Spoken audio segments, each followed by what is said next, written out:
আর মানব জাতিকে আল্লাহ রাব্বুল আলামিন বোধ শক্তি দান করছেন, আল্লাহ রাব্বুল আলামিন বিবেক দান করছেন। বান্দারে বিবেকের মধ্যে তুমি খাটিয়ে দেখো কোনটা সত্য কোনটা মিথ্যা, কোনটা ভালো কোনটা মন্দ বোঝার মতো আল্লাহ রাব্বুল আলামিন বিবেক দান করলেন। গরু ছাগল চতুষ্পদ জন্তুকে আল্লাহ রাব্বুল আলামিন বিবেক না দেওয়ার কারণে, বোধ শক্তি না দেওয়ার কারণে সে গুনাহ অন্যায় করতে পারে, আরেকজনকে ঢিল দিতে পারে, সে যে কোনো কারণে ভুল কাজ করতে পারে। কিন্তু আল্লাহ রাব্বুল আলামিন মানব জাতিকে বোধ শক্তি দান করলেন, জ্ঞান দান করলেন। জ্ঞান দান করার পরে মানুষ সত্যকে জানার পরেও সত্যকে গ্রহণ করলো না, অন্যায়কে জানার পরে অন্যায় থেকে বিরত থাকলো না। এজন্য আল্লাহ রাব্বুল আলামিন বলেন, বান্দারে গরু ছাগল না হয় না জেনে সে ভুল করেছে, কিন্তু মানব জাতি তোমাকে আমি বানালাম সর্বশ্রেষ্ঠ। সর্বশ্রেষ্ঠ বানানোর পরে যখন তুমি মানুষের মতো কাজ না করে গরু ছাগলের মতো কাজ করলে, তার মানে হলো গরু ছাগল যেমন গরু ছাগলের মতো তাদের পরিচয়। তোমাদের জ্ঞান না থাকার, তোমাদের জ্ঞান থাকা সত্ত্বেও জ্ঞান দিয়ে কাজ না করার কারণে আমি আল্লাহ রাব্বুল আলামিনের কাছে তোমাদের পরিচয় গরু ছাগল চতুষ্পদ জন্তুর চাইতে নিকৃষ্ট অবস্থায় পৌঁছে গেল। বলুন তাউযু বিল্লাহ। সম্মানিত উপস্থিতি, এই জন্য আমাদেরকে আল্লাহ পাক বিবেক দান করছেন, জ্ঞান দান করছেন। আমাদেরকে এই বিবেকটা খাটাতে হবে, জ্ঞানটা কাজে লাগাইতে হবে। কোনটা সত্য কোনটা মিথ্যা এটা নিজেকে নির্ণয় করতে হবে, বিবেক দিয়ে কাজ করতে হবে। আল্লাহ পাক আখিরাতে প্রত্যেকের বিবেকে আল্লাহ রাব্বুল আলামিন বিচার করবেন। সম্মানিত উপস্থিতি, একটু কালিমা পড়ুন, লা ইলাহা ইল্লাল্লাহ, লা ইলাহা না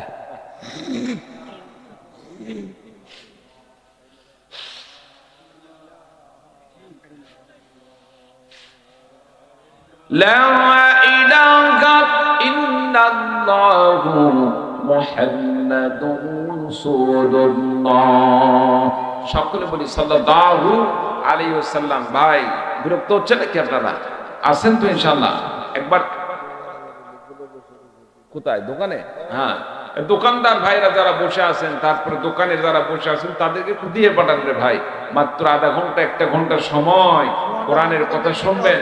হ্যাঁ, যারা দোকানে আছেন তাড়াতাড়ি দোকানগুলো বন্ধ করার ব্যবস্থা করেন। হ্যাঁ, অল্প সময় আলোচনা হবে ইনশাআল্লাহ। যারা আশেপাশে ঘোরাফেরা করছেন তাদের সকলকে মাহফিল আসার জন্য অনুরোধ করছে। একটাবার তাকবীর লাগাতে হাতটা তোলেন সবাই, নারে তাকবীর। পিছনের ভাইদের আওয়াজ নাই, বুঝতেছি না। পিছনের ভাইরা একটু তাকবীর দিতে হবে, সামনে ভাইরা চুপ করেন তো দেখি। মানুষ তো খুব বেশি না। হ্যাঁ, এটা তো চট্টগ্রাম, আপনারা তো বীর চট্টলা, আপনারা আপনাদের আওয়াজ হতে হবে সিংহের মতো, সিংহের মতো হতে হবে। কি বলেন, ঠিক কিনা? হ্যাঁ, পিছনের ভাইরা একটু তাকবীর লাগান, নারে তাকবীর। আছে তো দেখা যায়, আছে তো দেখা যায়। কি বলেন? হ্যাঁ, এবার সামনের ভাইরা একবার তাকবীর লাগান, নারে তাকবীর। মাশাআল্লাহ, সবাই মিলে তাকবীর হবে। যদি সবাই মিলে তাকবীর দেওয়া হয়, আওয়াজ বাড়বে না কমবে? শয়তান থাকবে না ভাগবে? আল্লাহ খুশি হবেন না বেজার হবেন? আল্লাহকে খুশি করার লক্ষ্যে সকল উচ্চ কণ্ঠে তাকবীর লাগায়, নারায়ে তাকবীর। দিন ইসলাম, দিন ইসলাম, কোরআন সুন্নাহর আলো, কোরআন সুন্নাহর আলো, আলেম ওলামা যেখানে, কোরআন সুন্নাহ যেখানে, শিরিক বাতিল যেখানে, আমরাও কি সেখানে নাকি? আচ্ছা, নারায়ে তাকবীর। আল্লাহ পাক আমাদের সকলকে দ্বীনের জন্য কবুল করুন। সকল বলে আল্লাহুম্মা আমিন। সম্মানিত উপস্থিতি, তাহলে আল্লাহ রাব্বুল আলামিন বান্দাকে বিবেক দান করছেন। বিবেক অনুযায়ী আল্লাহ পাক বিচারের সম্মুখীন করবেন। বলতেছিলাম কোরআনের শিক্ষার কথা, কি বলেন, ঠিক কিনা? দিন শিক্ষার কথা বলতেছিলাম। জাগতিক শিক্ষা আর দিন শিক্ষার মধ্যে পার্থক্য কি? দিন শিক্ষা যে ব্যক্তি করলো সে হলো সর্বশ্রেষ্ঠ ব্যক্তি। কারণ রাসূলুল্লাহ সাল্লাল্লাহু আলাইহি সাল্লাম বলেন, খায়রুকুম মান তাআল্লামাল কুরআনা ওয়া আল্লামা। তোমাদের মধ্যে হতে সর্বোত্তম ওই ব্যক্তি যে ব্যক্তি কোরআন কারীম শিক্ষা করলো এবং অপরজনকে শিক্ষা দান করলো। সুবহানাল্লাহ। সম্মানিত উপস্থিতি, এজন্য সন্তানদেরকে নুরানি মাদ্রাসায় পড়াবেন। যেমন আজকের মাদ্রাসাটা আলহামদুলিল্লাহ, মাদ্রাসায় নুরানি শিক্ষা ব্যবস্থা আছে। সন্তান প্রাথমিক শিক্ষার ক্ষেত্রে কিভাবে একটা সন্তান উযু করতে হবে, কিভাবে গোসল করতে হবে, কিভাবে সে পবিত্রতা অর্জন করবে, কিভাবে নামাজ পড়বে, সব মাসলা মাসাইল আলহামদুলিল্লাহ এই মাদ্রাসাগুলোতে শিক্ষা দেওয়া হয়। কি বলেন ঠিক কিনা? কি বলেন ঠিক কিনা? সম্মানিত উপস্থিতি, আপনি আমি সারা জীবন পড়াশোনা করলাম, নিজেকে দাবি করি মুসলমান, কিন্তু নামাজের কয়টা ফরজ, কয়টা ওয়াজিব, কয়টা সুন্নাত, কয়টা নফল আমরা কিছুই জানলাম না। আছে না নাই এরকম ভাই? আছে না নাই? আমার বিশ্বাস এরকম লোক যদি আপনার কোরআন নামাজের মাসলা মাসাইল জানে না, এইরকম এই লেভেলের লোক যদি থেকে থাকে, সবচাইতে কম হচ্ছে চট্টগ্রাম নোয়াখালীর দিকে। কারণ আলহামদুলিল্লাহ ইসলামের প্রচার প্রসার দাওয়াত সারা বাংলাদেশে এই চট্টগ্রাম নোয়াখালী এগুলো থেকেই কিন্তু প্রচার হয়েছে। কি বলেন ঠিক কিনা? আমাদের নওগাঁতে যে কোনো মাদ্রাসার ইতিহাস যদি ঘাটতে যায় দেখা যায় সেই নোয়াখালী থেকে সে সময় আল্লাহওয়ালা ব্যক্তিরা গিয়ে সেখানে মাদ্রাসা খুলে মানুষদেরকে কোরআন শিক্ষা দান করছেন। চট্টগ্রামের আলেম ওলামাগুলো তারা নিঃস্বার্থভাবে গিয়ে দ্বীনের খেদমত করছেন। সম্মানিত উপস্থিতি, এই জন্য আল্লাহ তাআলা সারা বাংলাদেশের মধ্যে চট্টগ্রামকে এলেমের মাকরাজ হিসাবে কবুল করছেন। যত বড় বড় আলেম চট্টগ্রামে, হাটাজারি মাদ্রাসা, পুটিয়া মাদ্রাসা, আরো যত বড় বড় মাদ্রাসা আছে সবগুলো চট্টগ্রামে। কি বলেন ঠিক কিনা? সম্মানিত উপস্থিতি, তো কোরআন শিক্ষা গ্রহণ করতে হবে, সন্তানদেরকে দ্বীন শিক্ষা দিতে হবে, সন্তানদেরকে হারাম হালাল শিক্ষা দিতে হবে। একজন বাচ্চার জন্য ফরজে ইলম যেটা দরকার, ফরজে ইলম যে শিক্ষা দরকার, আমার জন্য আল্লাহ নামাজ ফরজ করেছেন। নামাজ ফরজ করেছেন কি? একটু জোরে বলেন না, কে? আল্লাহ রাব্বুল আলামিন ফরজ করেছেন। নামাজ যেভাবে আমাকে আদায় করা ফরজ, নামাজের ফরজ মাসলাগুলো আমার জন্য শিক্ষা গ্রহণ করাও ফরজ। নামাজের কোনটা ফরজ? নামাজের বাহিরে ভিতরে নামাজ যেমন আদায় করা ফরজ, তার মাসলা জানাও ফরজ। যেই জিনিস বান্দার জন্য আল্লাহ ওয়াজিব করছেন তার জ্ঞান অর্জন করা ওয়াজিব। যে জিনিসকে আল্লাহ রাব্বুল আলামিন বান্দার জন্য সুন্নাহ করেছেন সেটার জ্ঞান অর্জন করাটাও সুন্নাহ। সম্মানিত উপস্থিতি, এজন্য আপনি আমি মুসলমান, নামাজের মাসলা জানলাম না, রোজার মাসলা জানলাম না, জানাজার মাসলা জানলাম না। বাবা মারা গেছে, জানাজার সময় জানাজা পড়াইবে কে? অথচ অনেক বড় একজন সন্তান আছে, অনেক বড় ডিগ্রিধারী সন্তান, বাবার নামাজ পড়াইতে পারে না। কেন? তার ফাউন্ডেশনে দুর্বলতা আছে। কি বলেন ঠিক কিনা? ফাউন্ডেশন যদি মজবুত হতো তাহলে একজন সন্তান হিসাবে বাবার জানাজা পড়ানোর জন্য সে যদি ডাক্তারও হয়ে থাকে, ইঞ্জিনিয়ারও হয়ে থাকে, পাইলট হয়ে থাকে, বাবার জানাজার জন্য অন্য কোনো ইমামকে বলবে না। তার সেই প্রাথমিক শিক্ষার সময় যে জানাজার মাসলা শিখেছিল, নামাজের নিয়ম শিক্ষা গ্রহণ করেছিল, সেও জানে মা বাবার সে জানাজা পড়ানোর জন্য সামনে দাঁড়িয়ে যাবে। চিৎকার দেবেন ঠিক কিনা?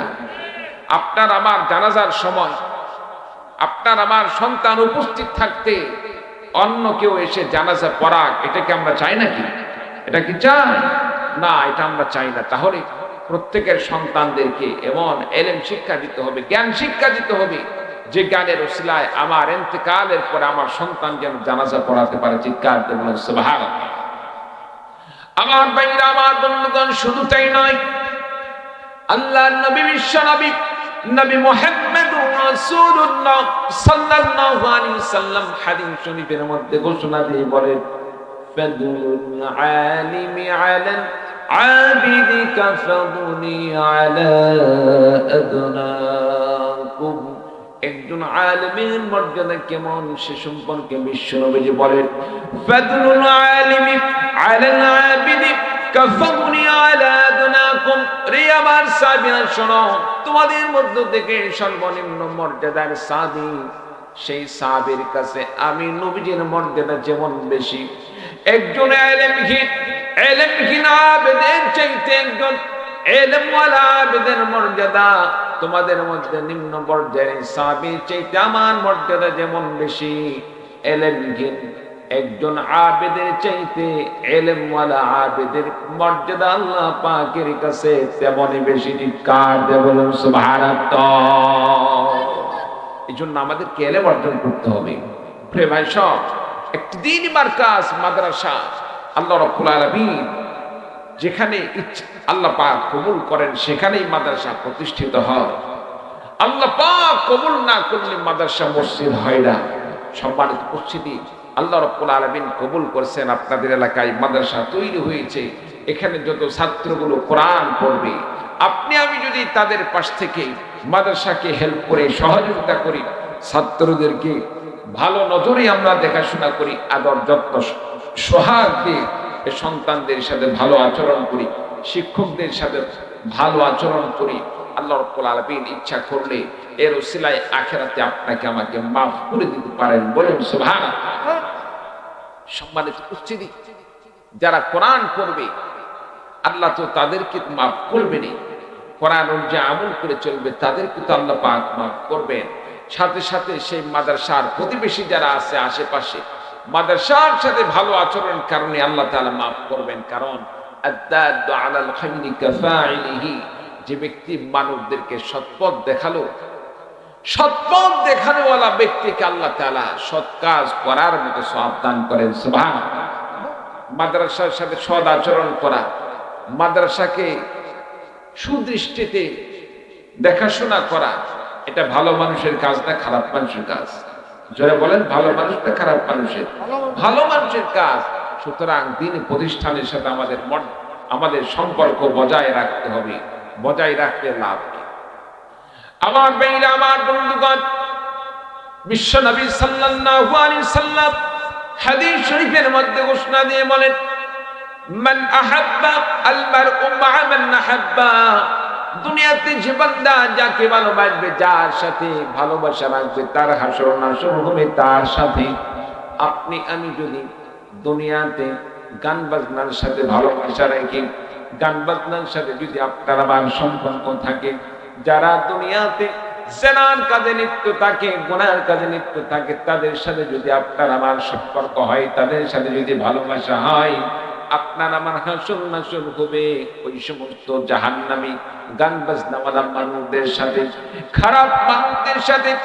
টিভি সিনেমা ইত্যাদি যারা অনুসরণ করে চলে, তাদের হাসর নাসর হবে তাদের সাথে। আর যদি আপনার আমার সম্পর্ক হয় মসজিদের সাথে, আপনার আমার সম্পর্ক হয় মাদ্রাসার সাথে, আপনার আমার সম্পর্ক হয় আলেম ওলামাদের সাথে, আপনার আমার সম্পর্ক হয় মাদ্রাসার উস্তাদদের সাথে, তোলাবাদের সাথে। রাসূলুল্লাহ সাল্লাল্লাহু আলাইহি সাল্লামের ভাষ্য মোতাবেক বোঝা যায়, আলেমদের সাথে ভালোবাসা রাখলে, আলেমদের সাথে ভালোবাসা রাখলে, মাদ্রাসা মসজিদের সাথে ভালোবাসা রাখলে, আল্লাহ রাব্বুল আলামিন আপনাকে আমাকে আলেমদের সাথে, তোলাবাদের সাথে, আর আপনাকে আমাকে মাদ্রাসা মসজিদের পক্ষে আল্লাহ পাক কবুল করে জান্নাতীদের সাথে হাসর নাসর করবেন। চিৎকার দিয়ে বলুন সুবহানাল্লাহ। সম্মানিত উপস্থিতি, এজন্য আমাদেরকে মাদ্রাসার পক্ষে থাকতে হবে, দ্বীনি মারকাজের সাথে থাকতে হবে। দ্বীনি মারকাজের সাথে থাকতে আল্লাহ রাব্বুল আলামিন কবুল করে আল্লাহ পাক মাফ করে দিতে পারেন। বান্দা, আমরা জীবনে কত গুনাহ না করি, কত অপরাধ করলাম, আল্লাহ তাআলা বান্দাকে মাফ করার জন্য শুধুমাত্র একটু ওসিলা খোঁজেন। বান্দাকে মাফ করার জন্য আল্লাহ তাআলা একটা ওসিলা খোঁজেন। আল্লাহ তাআলা যে কোনো একটু ওসিলার কারণে আপনাকে আমাকে মাফ করে দিতে পারেন। সম্মানিত উপস্থিতি, এই জন্য আমাদেরকে সব সময় নেক কাজ করতে হবে, গুনাহ ছেড়ে দিতে হবে, সৎ কাজের সাথে লেগে থাকতে হবে, মাদ্রাসার সাথে সম্পৃক্ত থাকতে হবে। কত মুসল্লি আছে আলহামদুলিল্লাহ, মাদ্রাসায় তেমন দান করতে পারে না, কিন্তু ফজরের নামাজ পড়ার পরে মাদ্রাসার সামনে গিয়ে মাদ্রাসায় বারান্দায় বসে থাকে, মসজিদের বারান্দায় বসে থাকে, জিকির আজকার করে। আর সাথে সাথে মাদ্রাসার সামনে কোনো ময়লা পড়ে থাকলে সেটাকে সরিয়ে দেয়, পরিষ্কার করে। মাদ্রাসার কোন প্রকার ক্ষতি হলে তার ভিতরে সহ্য করতে পারে না, মাদ্রাসার বিরুদ্ধে কেউ ষড়যন্ত্র করলে সে জানার পর নিজেকে কন্ট্রোল করতে পারে না। এই সমস্ত ষড়যন্ত্রের প্রতিবাদ তাদের সাথে সম্পৃক্ত থাকতে হবে, মাদ্রাসার সাথে লেগে থাকতে হবে, আর প্রতিবেশীর সাথে আমাদের ভালো সম্পর্ক রাখতে হবে। প্রতিবেশীর সাথে কেন খারাপ আচরণ করবেন? কারণ রাসূলুল্লাহ সাল্লাল্লাহু আলাইহি সাল্লাম হাদিস শরীফের মধ্যে বারবার রাসূলুল্লাহ সাল্লাল্লাহু আলাইহি সাল্লাম সতর্ক করেছেন, যারা প্রতিবেশীকে কষ্ট দান করে, প্রতিবেশীকে যারা কষ্ট দান করে তারা জান্নাতে প্রবেশ করবে না। এজন্য প্রতিবেশী সম্পর্কে হক আপনাকে আমাকে সবসময় সচেতন থাকতে হবে, সতর্ক থাকতে হবে। প্রতিবেশীর সাথে যেন কোনো প্রকার অন্যায় না হয়ে যায়, প্রতিবেশীর সাথে কোনো প্রকার যেন আপনার আমার অবিচার না হয়ে যায়। সম্মানিত উপস্থিতি, রাসূলুল্লাহ সাল্লাল্লাহু আলাইহি সাল্লাম এজন্য প্রতিবেশীর হক সম্পর্কে বলেছেন, প্রতিবেশীর সাথে ভালোবাসা বজায় রেখে চলা, প্রতিবেশীর প্রতি নজর রাখা। অনেক সময় এমন হয়ে যায় আপনার আমার প্রতিবেশী অসুস্থ, আপনার আমার প্রতিবেশী অসুস্থ, অসুস্থ অবস্থায় আপনি আমি আরামে দিন পার করতেছি, কিন্তু প্রতিবেশী অসুস্থ হয়ে গেছে, আমরা কেউ খোঁজ রাখলাম না, খবর রাখলাম না। এরকম ভাই তো হয় না ভাই? কি ভাই কোনো সমস্যা? এদিকে তাকান, এদিক সেদিক না তাকিয়ে সামনের দিকে খেয়াল করেন। কালিমা পড়ুন, লা ইলাহা ইল্লাল্লাহ, লা ইলাহা সুবহানাল্লাহ ওয়ালহামদুলিল্লাহ, লা ইলাহা ইল্লাল্লাহ, লা ইলাহা, লা ইলাহা ইল্লাল্লাহ, লা ইলাহা,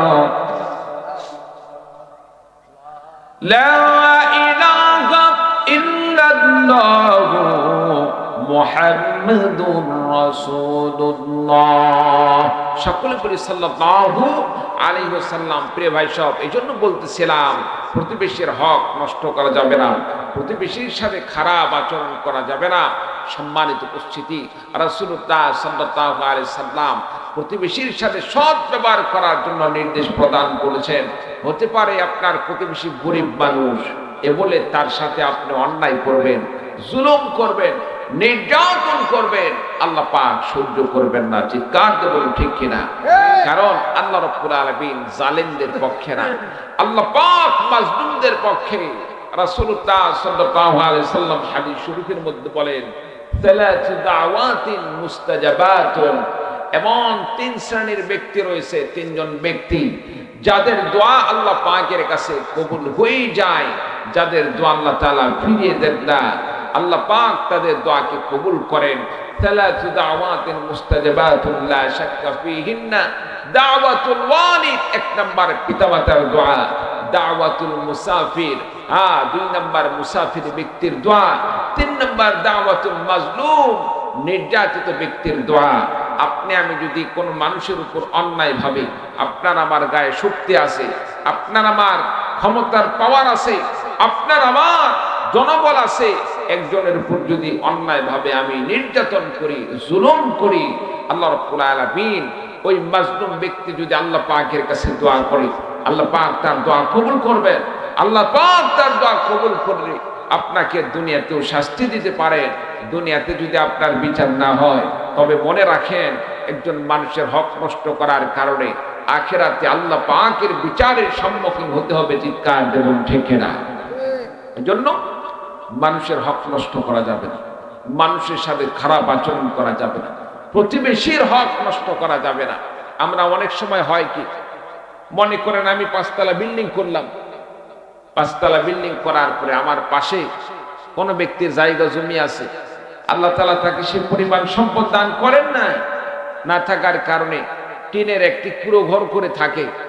5 তলা থেকে যখন মন চায় সেখান থেকে দেখা যাচ্ছে বাদাম খাইলাম, বাদামের খোসা নিচে ফেলে দিলাম, পড়ে গেল নিচতলা ওই বাড়ির ছাদের উপর, টিনের উপর।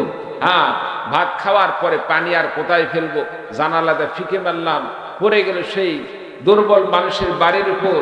এরপরে আরো যে সমস্ত ময়লাগুলো জমা হয়, তরি তরকারি কোটার পরে ময়লা জমা হয়ে গেছে, কাগজে করে পোটলা করে ওই বাড়ির ছাদের উপর মারলাম, সে ব্যক্তি তো আপনাকে আমাকে এসে জোর গলায় কিছু বলতে পারে না, আর আমি এই নির্যাতন দিনের পরে দিন চালাইতে থাকি। মনে রাখবেন রাসূলুল্লাহ সাল্লাল্লাহু আলাইহি সাল্লাম হাদিস শরীফের মধ্যে বলেন, আয-যুলমু যুলমাতুন ইয়াউমাল কিয়ামাহ, এই জুলুম কিয়ামতের দিন বান্দার জন্য অন্ধকার হিসেবে দেখা দেবে। আপনি আমি যদি আজকে জুলুম করি, কিয়ামতের দিন আপনার আমার সামনে কোনো আলো পাবো না, আপনি আমি অন্ধকারের মধ্যে নিমজ্জিত হয়ে পড়ব। আপনি আমি চলবো কোথায়, কোন দিকে যাব, দেখার মতো কোনো সেদিন আমরা পথ দেখার মতো কোনো আমরা আলো পাবো না। সম্মানিত উপস্থিতি, এই জন্য মানুষদেরকে জুলুম করা থেকে বিরত থাকতে হবে। রাজি আছেন তো ইনশাআল্লাহ? রাজি আছেন তো ইনশাআল্লাহ? প্রতিবেশীর সাথে সৎ ব্যবহার করতে হবে। আপনি আমি যখন রাসূলুল্লাহ সাল্লাল্লাহু আলাইহি সাল্লাম বলেন, যখন গোশত রান্না করো, গোশত রান্না করার সময় প্রতিবেশীর জন্য যদি গোশতের টুকরা নাও দিতে পারো, অন্তত পক্ষে গোশত রান্না করার সময় একটু পানি বাড়িয়ে দাও, তরকারিতে একটু পানি ঝোল বাড়িয়ে দাও, শোরবা বাড়িয়ে দাও। কারণ প্রতিবেশী যখন গোশত রান্না হয়, এই গোশতের যে ঘ্রাণ প্রতিবেশী পাবে কি পাবে না? জোরে বলেন, পাবে কি পাবে না? সে পাবে। তার জন্য কি করণীয়? গোশত দিতে না পারলেও একটু ঝোল বাড়িয়ে দেন, তার কাছে যদি ঝোলও দান করেন, অন্তত পক্ষে সে মনে সান্ত্বনা দিতে পারবে যে না, হয়তোবা গোশতের পরিমাণ বেশি না, অন্তত পক্ষে তো একটু হলে ঝোলের ব্যবস্থা করে দিয়েছেন। কি বলেন, ঠিক না? সম্মানিত উপস্থিতি, যারা রাসূলুল্লাহ সাল্লাল্লাহু আলাইহি সাল্লামের এই দিকগুলোকে অনুসরণ করে প্রতিবেশীর সাথে সম্পর্ক রাখবে, প্রতিবেশীর সাথে ভালোবাসা মহব্বত দিয়ে চলবে, আল্লাহ রাব্বুল আলামিন তাদেরকে আখিরাতে মাফ করে জান্নাত দান করবেন। বলুন সুবহানাল্লাহ। সম্মানিত উপস্থিতি, আল্লাহ তাআলা আপনাকে আমাকে ধাপে ধাপে পরীক্ষা করবেন। দেখতে দেখতে অনেক রাত হয়ে গেল, 12টা প্রায় বেজে গেছে। আর 10 থেকে 15 মিনিট যদি সময় নিয়ে দেওয়া যাবে কি ইনশাআল্লাহ? সময় দেওয়া যাবে ইনশাআল্লাহ। আল্লাহ রাব্বুল আলামিন ঈমানি পরীক্ষা নেবেন। আল্লাহ তাআলা আপনাকে আমাকে বিভিন্ন সময় পরীক্ষা করবেন। কোন সময় জানমালের পরীক্ষা, কোন সময় আল্লাহ রাব্বুল আলামিন বালা মুসিবত দিয়ে পরীক্ষা নেবেন, কোন সময় আল্লাহ তাআলা আল্লাহ রাস্তায় নিজের জীবন দেওয়ার জন্য আল্লাহ তাআলা পরীক্ষার সম্মুখীন করতে পারেন। কারণ অনেক নবী রাসূলদেরকে আল্লাহ তাআলা পরীক্ষার সম্মুখীন করেছিলেন। কোন নবী রাসূল পরীক্ষাহীনভাবে আল্লাহ তাআলা তাদেরকে দুনিয়া থেকে উঠিয়ে নেন নাই। প্রত্যেকটা নবী রাসূলদেরকে আল্লাহ পাক ঈমানি পরীক্ষা নিয়েছিলেন। আপনাকে আমাকে আল্লাহ তাআলা যদি সম্পদ দিয়ে আল্লাহ তাআলা পরীক্ষা নেন, আপনি আমি পরীক্ষা দিতে রাজি আছি তো ইনশাআল্লাহ? আপনাকে আমাকে যদি আল্লাহ সম্পদ না দিয়ে মনে করেন ফকির বানাইছেন, ফকির বানিয়েও আল্লাহ পরীক্ষা নিতে পারেন। বলতে পারেন হুজুর কিভাবে? অনেক সময় আমরা সম্পদ না থাকার কারণে আল্লাহকে আমরা অস্বীকার করে বসি। অনেকে আমরা বলি আল্লাহ এত মানুষকে সম্পদ দেয়, আমাকে কি আল্লাহ দেখতে পারে না? আছে না নাই ভাই? এরকম আছে না নাই? বিশেষ করে মা বোনেরা, আল্লাহ তাআলা এত মানুষকে সম্পদের মালিক বানায়, আমাদেরকে কি আল্লাহ দেখতে পারে না? ইচ্ছা করলে তো দিতে পারে। আল্লাহ এত মানুষের সন্তান রাখছে, অন্য কোন মানুষের সন্তানের প্রতি আল্লাহর নজর পড়ল না, আমার সন্তানের প্রতি নজর পড়ছে, যার কারণে আমার সন্তানকে মৃত্যু দিয়ে আল্লাহ তুলে নিয়েছেন। এইরকম বলে কি বলে না? সম্মানিত উপস্থিতি, এগুলো হচ্ছে আল্লাহ তাআলার পরীক্ষা। এই সমস্ত বালা মুসিবতের সময় ধৈর্য ধরতে হবে, আল্লাহ সবর করতে হবে। কষ্ট তো হবে স্বাভাবিক। মানুষের সম্পদ, মানুষের সন্তান, এগুলো হচ্ছে অনেক প্রিয় জিনিস। এগুলো জিনিস তুলে নিলে কষ্ট হবে, কষ্ট হলেও মনে সান্ত্বনা দিতে হবে। সন্তান দেওয়ার মালিক কে? আল্লাহ তাআলা। আবার আল্লাহ তাআলা সন্তানকে দেওয়ার মালিক। যিনি দান করছিলেন তিনি যদি আমার কাছ থেকে নিয়ে নেন, কিছুই করার নাই। আল্লাহ তাআলা হয়তো দেওয়ার সময় ভালোবেসে দিয়েছিলেন, নেওয়ার সময় আল্লাহ রাব্বুল আলামিন আমার কল্যাণ মনে করে দিয়েছেন। ঠিক কিনা? আল্লাহ তাআলা অনেক সময় পরীক্ষা নেবেন। বনি ইসরাইলের 3 জন মানুষকে আল্লাহ তাআলা সম্পদ দিয়ে পরীক্ষা করেছিলেন। সম্মানিত উপস্থিতি, আজ থেকে প্রায় 20 থেকে 25 বছর আগে একটি কিতাব পড়ছিলাম। কিতাবের নাম হচ্ছে বেহেশতে জিওর। নাম কি? একটু জোরে বলেন না, নাম কি?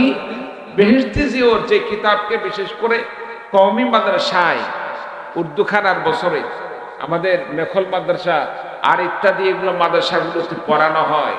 সেই কিতাবের মধ্যে 3 জন ব্যক্তির ঘটনা নিয়ে আসা হয়েছে। আল্লাহ তাআলা তিনজন ব্যক্তিকে ফেরেশতা দিয়ে পরীক্ষা করেছিলেন। এক নাম্বার হচ্ছে টাকমাথা বিশিষ্ট মানুষ, যার মাথায় কোনো চুল নাই। ফেরেশতাকে আল্লাহ পাঠালেন। ফেরেশতা গিয়ে আল্লাহর পক্ষ থেকে বললেন, বান্দা তুমি কি চাও, কি চাইলে, কি পাইলে তুমি সবচাইতে বেশি খুশি হবে?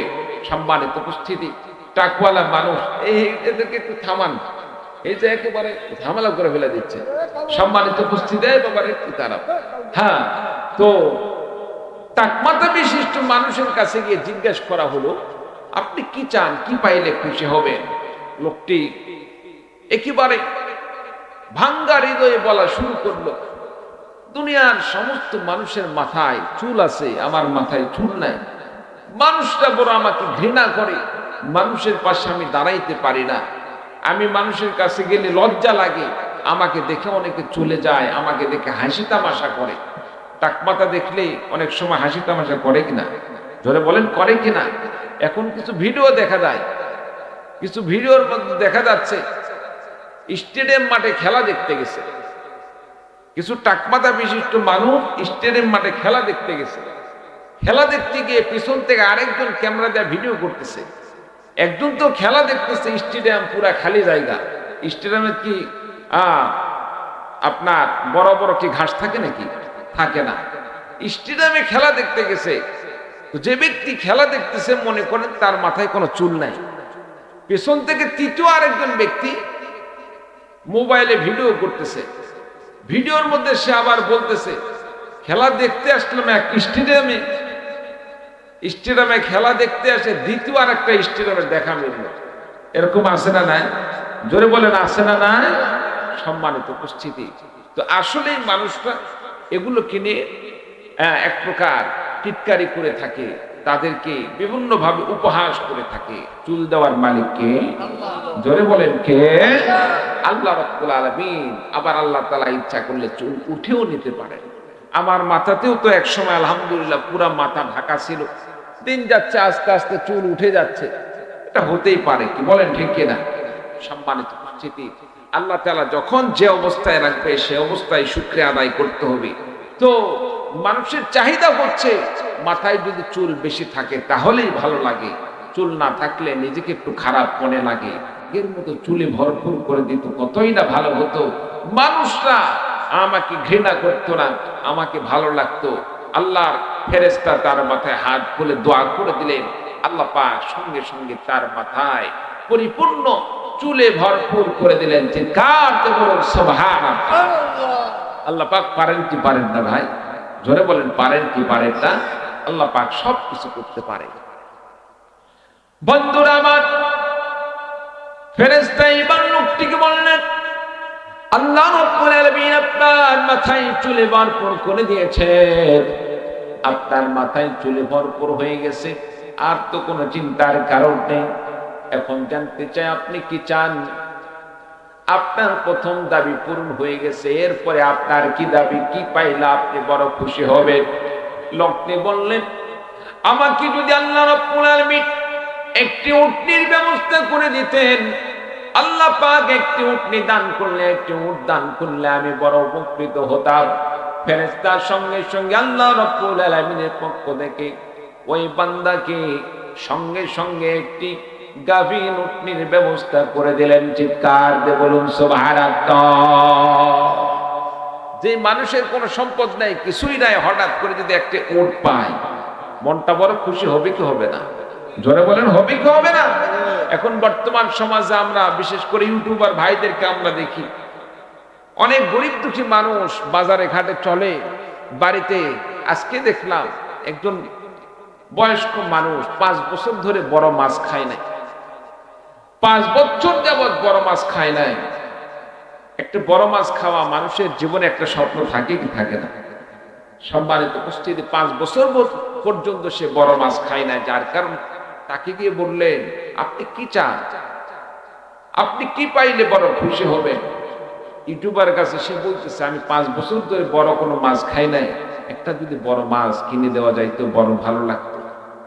অনেক ইউটিউবার ভাইগুলো আলহামদুলিল্লাহ এভাবে মানুষের সেবার জন্য তারা মাঠে ময়দানে কাজ করে যাচ্ছে, আছে না নাই? সম্মানিত উপস্থিতি, ইউটিউবে এই সমস্ত অভাবগ্রস্ত ব্যক্তি যাদের চিকিৎসা করার মতো টাকা নেই, থাকার মতো বাড়ি নাই, তাদেরকে ইউটিউবে নিয়ে এসে, ফেসবুকে নিয়ে এসে তাদেরকে ভাইরাল করতেছে।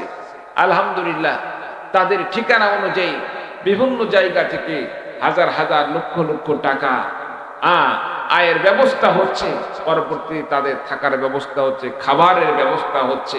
আলহামদুলিল্লাহ, সম্মানিত উপস্থিতি। আবার কিছু আছে ধান্দাবাজ ইউটিউবার আছে না নাই?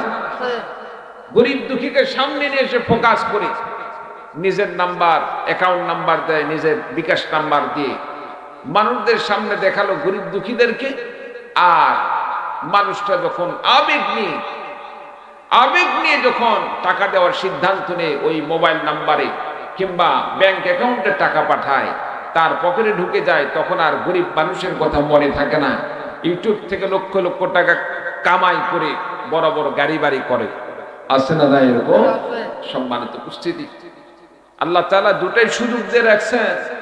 সৎ পথে চললেও আল্লাহ তাআলা সুযোগ দিবেন, আপনি যদি অসৎ পথে চলেন তাও আল্লাহ তাআলা সুযোগ দিবেন। সিদ্ধান্ত নিতে হবে। আমাকে তো আল্লাহ বিবেক দান করছেন, কি বলে ঠিক কিনা?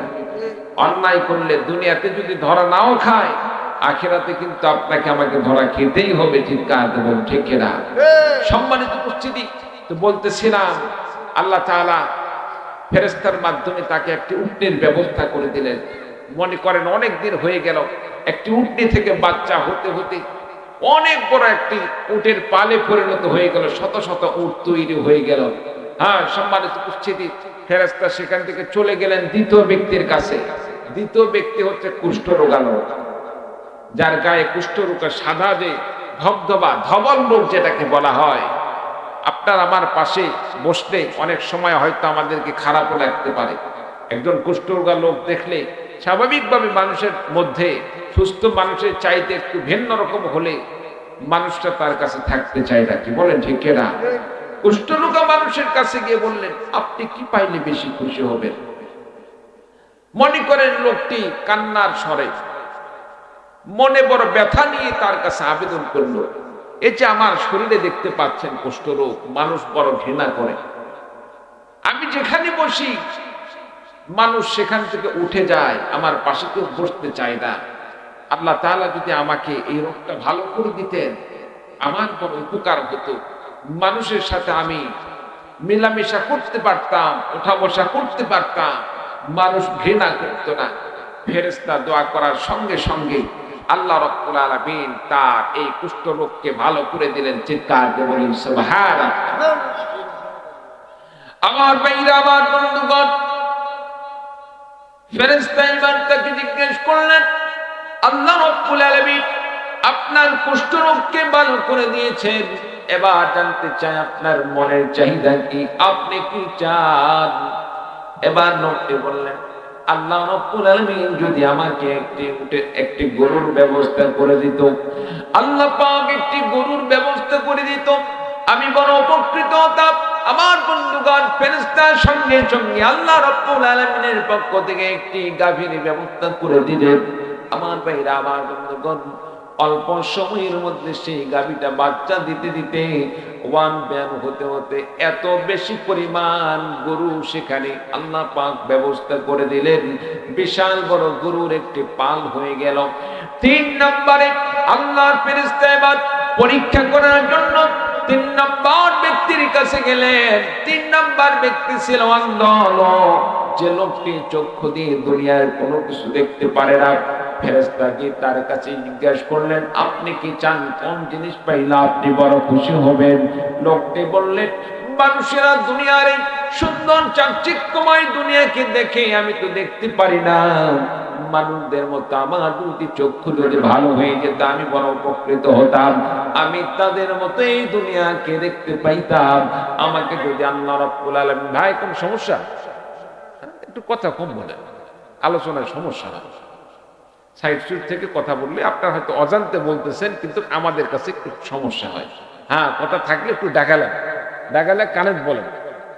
আলোচনার মধ্যে এরকম হলে লাইন কেটে যায়, আপনাদেরকে খারাপ লাগবে না, হুজুর কথা এরকম লাগতেছে কেন, কি বলেন ঠিক কিনা?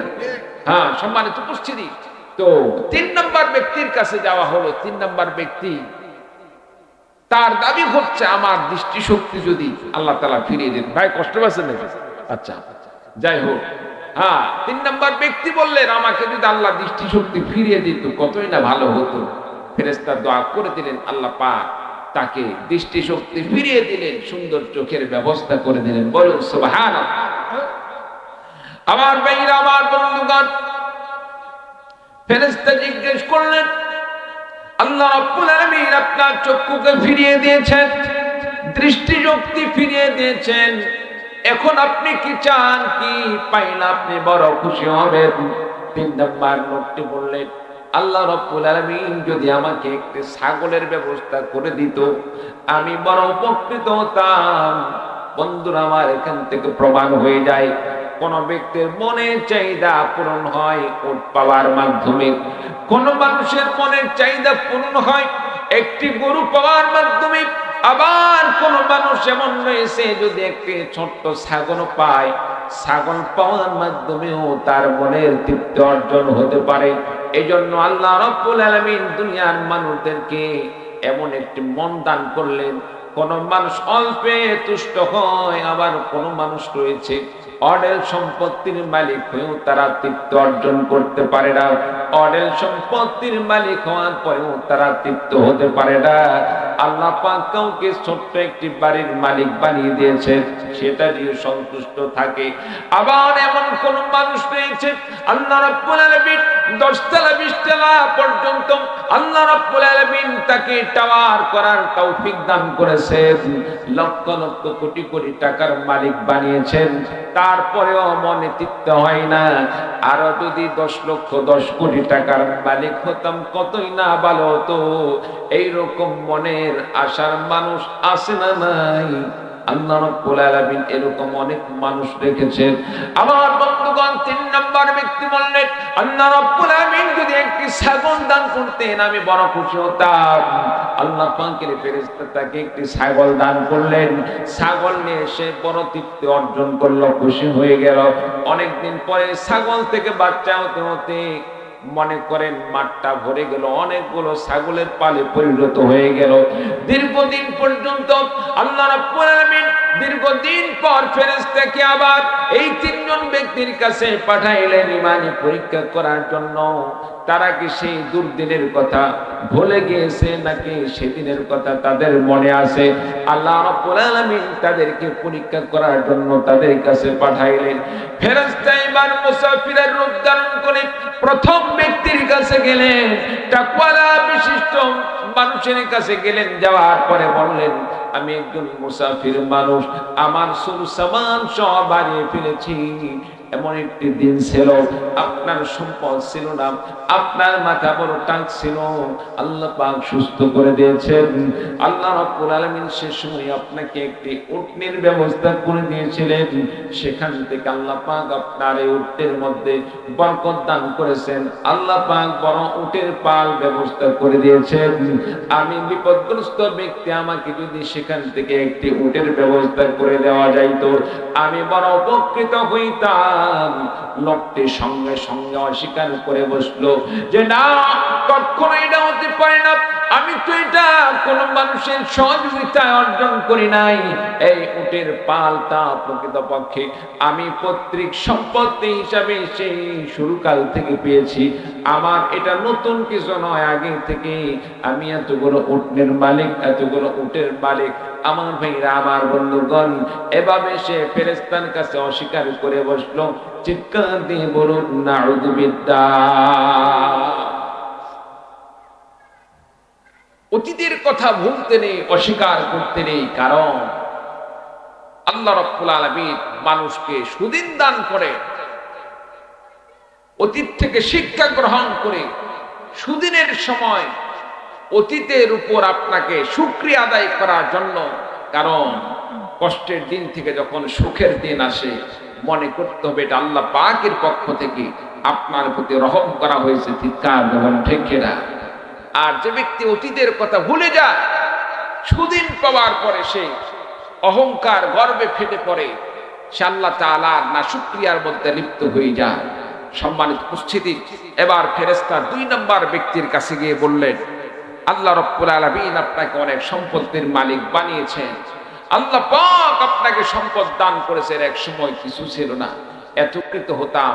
সেও বলল যে না, এটা তো আমাকে কেউ দান করে নাই, এই গরু তো আমার তো আগে থেকেই আছে, এটা আমার প্রত্যেক সম্পত্তি, আমি আগে থেকেই বলার মালিক, এই সম্পত্তির মালিক আগে থেকে আমি। সম্মানিত উপস্থিতি, সেও অস্বীকার করলো। 3 নম্বর ব্যক্তির কাছে ফেরেশতা গেলেন, 3 নম্বর ব্যক্তিকে জিজ্ঞাসা করলেন, আল্লাহ রাব্বুল আলামিন আপনাকে এমন একটি সময় ছিল যে সময় আপনার চক্ষু ছিল না, আল্লাহ তাআলা একজন বান্দার ওসিলায় চক্ষু দৃষ্টি শক্তি ফিরিয়ে দিয়েছেন, চক্ষু ফিরিয়ে দিয়েছেন। আর সে সময় একটি ছাগল দান করছিলেন, সেখান থেকে বাচ্চা হতে হতে আল্লাহ তাআলা বরকত দিয়ে এত বেশি আল্লাহ পাক ছাগলের ব্যবস্থা করে দিয়েছেন যে ছাগলের পালে মাঠ ভরিয়ে গিয়েছে। আমি মুসাফির ব্যক্তি, বিপদগ্রস্ত ব্যক্তি, আমাকে যদি একটি ছাগল দান করতেন আমি বড় উপকৃত হতাম।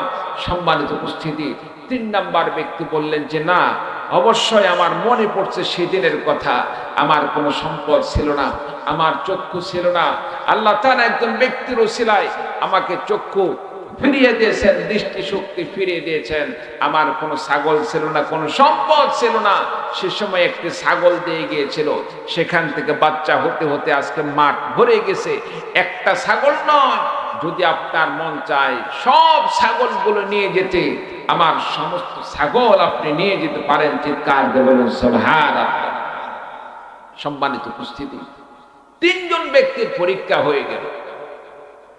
আমার ভাইরা, আমার বন্ধুগণ, ফেরেশতা এবার তাদেরকে লক্ষ্য করে বললেন, আমি তো প্রকৃতপক্ষে তোমাদের সম্পদ নেওয়ার জন্য আসি নাই, আল্লাহ রাব্বুল আলামিন আমাকে প্রেরণ করেছেন তোমাদের ঈমান পরীক্ষা নেওয়ার জন্য, ঈমান পরীক্ষা করার জন্য।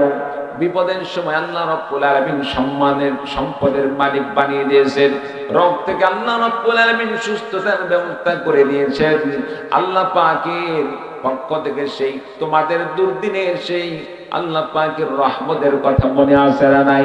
আল্লাহ রাব্বুল আলামিন তোমাদেরকে যে রহম করেছেন, আল্লাহ পাক নিয়ামত দান করেছেন, সেটার কথা তোমাদের স্মরণ আছে কিনা? এজন্য ফেরেশতা বললেন, আমি তোমাদেরকে পরীক্ষা করলাম।